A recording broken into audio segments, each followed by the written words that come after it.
So let's talk about some successes and failures that we get from Reconstruction. Obviously, you're going to be keeping up with a lot on your Reconstruction wins and losses tally sheet, but there's a couple more that we can add in right here. One success is going to be how much of an opportunity women get through Reconstruction. They really get a lot of new opportunities in the South. A lot of women are able to start working in medical facilities, orphanages, relief agencies, all sorts of things like that. Women find a lot of opportunity during Reconstruction. One loss with that is that the Republicans don't really support women's suffrage like they support the suffrage of African American men. They worried that it would backfire and stop them from being able to accomplish getting African American men to vote. I personally think that that is a cop-out, and that they just didn't want women to vote, and that they used that as an excuse, sort of encouraging women to just wait a little longer. But nevertheless, that is going to spark a new women's suffrage movement we'll see come out of Reconstruction.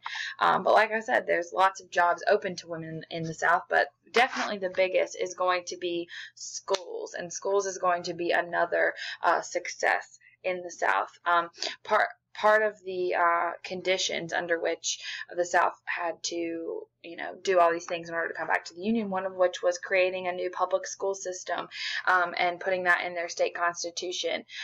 Unfortunately, requiring the South to create a new public school system, while it is good that we did that because it was important to begin a public education system for poor white Southerners as well as African Americans in the South did not have money to do that, especially after the Civil War. And creating a public school system costs a great deal of money. So education in the South is going to grow very slowly. By 1880, only half of Southern children are going to be enrolled in school. And the South is going to make that even harder on themselves with a pretty big failure that we like to call segregation. Obviously, before this point, nothing was segregated because it was unnecessary. There was no possibility in which African Americans would be in the same situations and same places as white people.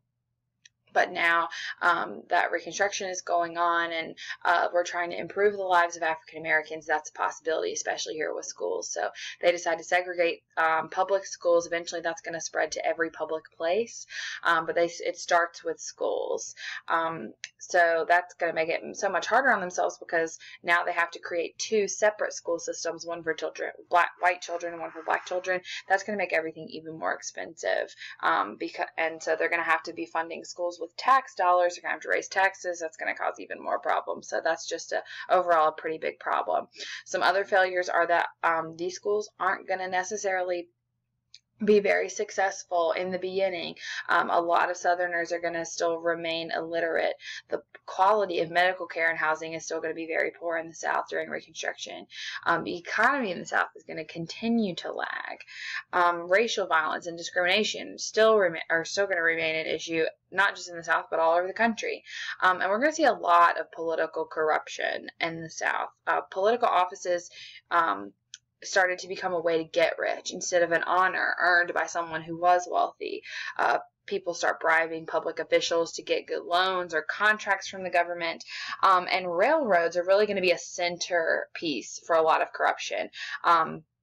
Republicans had been pushing for aggressive economic growth, and producing railroads created jobs. So it also allowed for the easier shipment of goods and both agricultural and industrial, which helped spin the economy faster. So the government started giving public land to railroad companies and loans off taxpayer dollars. But a lot of those loans, especially in the South, where people were taking advantage of difficult times, went unpaid or mismanaged. So Southern whites are going to use that as a way to argue that black politicians were dishonest or incompetent. So that's going to, a lot of that's going to backfire on African Americans in the South. So since there's this new role for African Americans in the South, let's talk about what those lives are like. So we've got millions of former slaves now beginning to try and work out new social institutions and economic relationships that they've never had the opportunity to explore, things that they've never had to explore. So it's a lot of new ground for people, a very confusing and difficult time. A lot of freedmen are going to move really far away from their plantations, even if they had a good relationship with the owner of the plantation.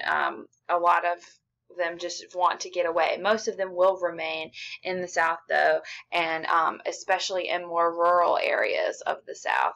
Men and women are able to legalize their marriages for the first time, which is a pretty awesome thing. There's new job opportunities. Black men are able to work as carpenters, blacksmiths, cooks, house servants. Obviously, these are things that are generally what slaves did before the Civil War. Same for women. Women were working in laundry, childcare, domestic work, all things that slave women did before the Civil War. Unfortunately, a lot of African Americans feel like they have to settle for substandard housing and poor food in return for hard labor, because when slavery is abolished and there's no real plan for what to do with these millions of people now who have no job and no home and no way to earn money to create a home for themselves, a lot of people feel like they basically have to resort to voluntary slavery, which is basically saying, okay, I'll keep working for you if you keep feeding me and giving me a place to live.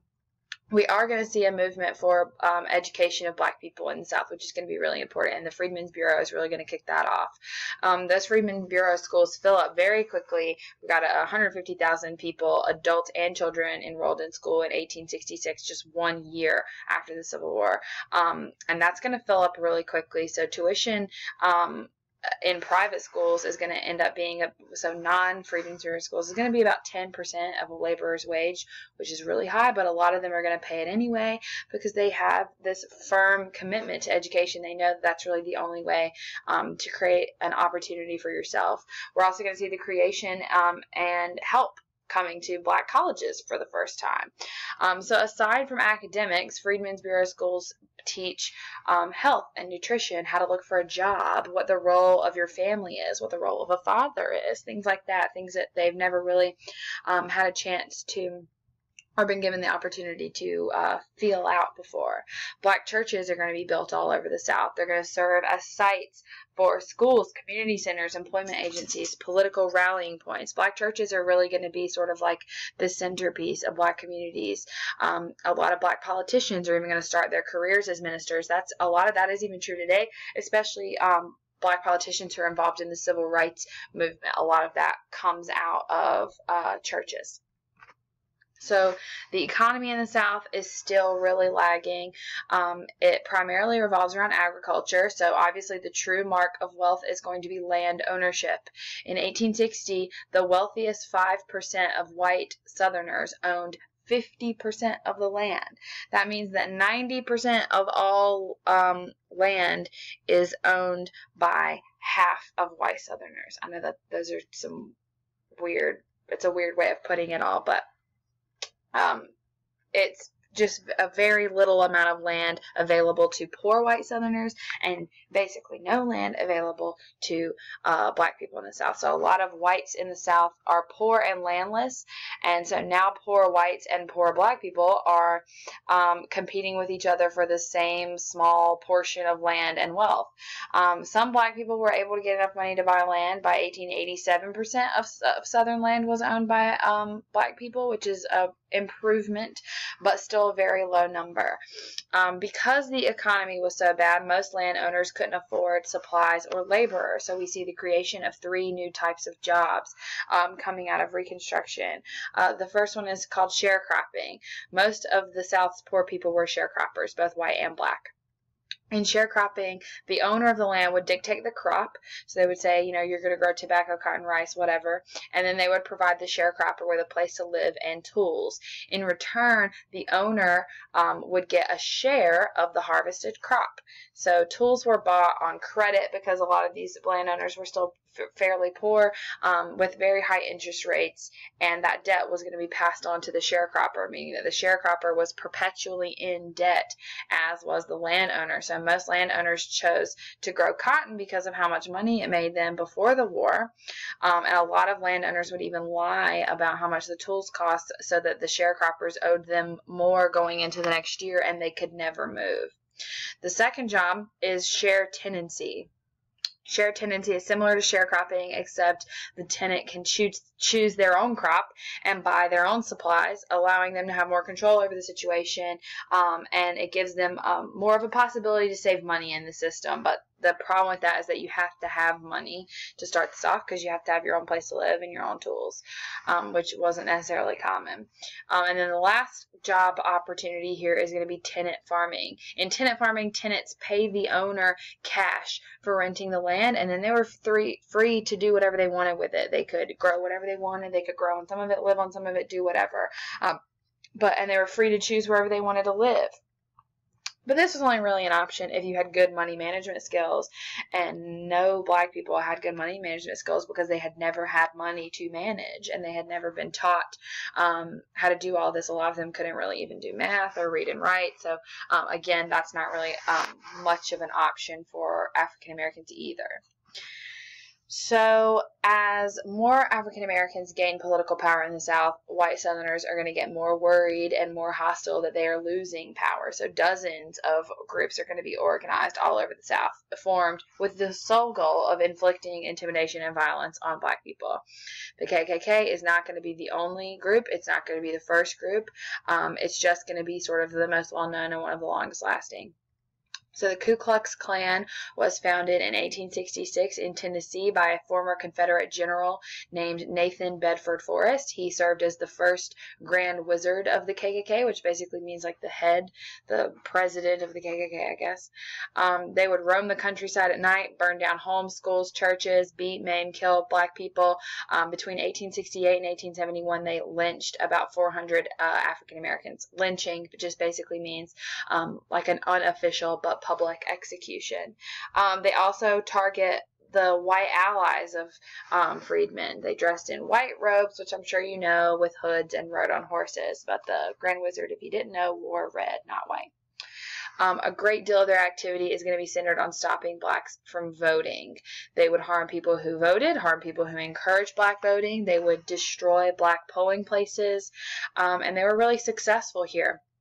Black voting really began to decline, and things got worse after Congress started trying to enforce the 15th Amendment.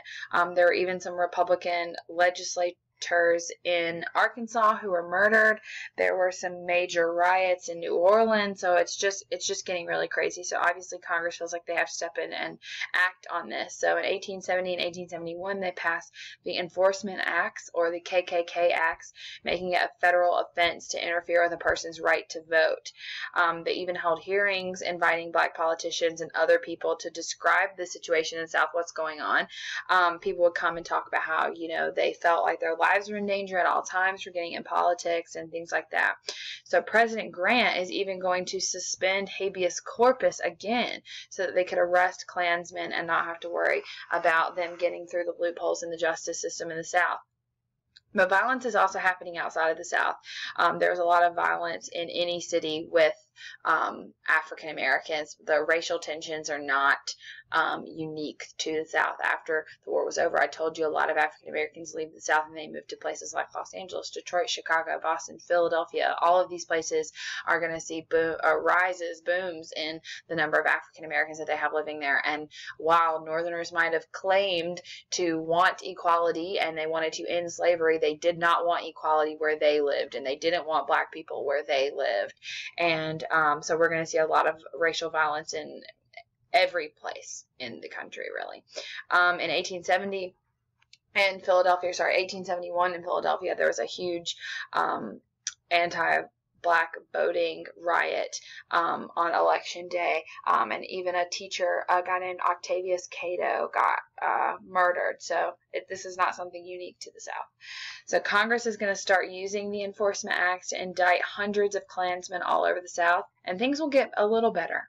But the problem is not going to go away quite yet, and really for quite a long time.